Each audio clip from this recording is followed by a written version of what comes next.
নমস্কার। শেষ ভিডিওতে তো অনেক জ্ঞান দিলাম যেগুলো আপনারা জানেন যে খেলে ইউরিক অ্যাসিড বেড়ে যায়, ওগুলো না খেলেও আপনি ইউরিক অ্যাসিড যে লেভেলে থাকবে, পরিমিত পরিমাণ খেলেও একই জায়গায় থাকবে। তাহলে কি কি খাবেন না? আমাদের কেন্দ্রে রাজ্যে কিন্তু আপনাদেরকে ইউরিক অ্যাসিডের হাত থেকে বাঁচতে গেলে 3টি কে আপনাদের জীবন থেকে অর্থাৎ খাদ্য তালিকা থেকে বর্জন করতে হবে। না না, এটা আমি কোনো পলিটিক্যাল পার্টির স্লোগান বলছি না।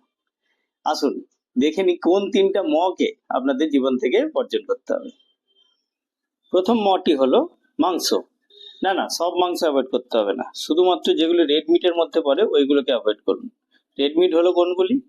খাসির মাংস, গরুর মাংস, শুয়োরের মাংস, ভেড়ার মাংস, দেশি মোরগ।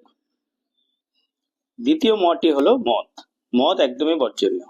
আর মদ আর মাংস যদি একসঙ্গে হয়, পরের দিন আপনার ইউরিক অ্যাসিড লেভেল বাড়বেই বাড়বে। দ্বিতীয় টি হলো মদ। আর তৃতীয় টি হলো মাছ। সব মাছ নয়, কেবলমাত্র বড় সামুদ্রিক মাছগুলোকে বর্জন করুন।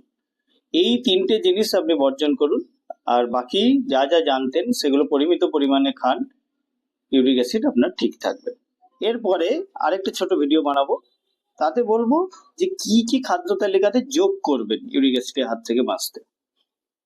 আমাদের পেজটি লাইক ও ফলো করে রাখুন, তাহলে পরের ভিডিওটা আসলেই আপনার কাছে একটা নোটিফিকেশন যেন পৌঁছে যায়।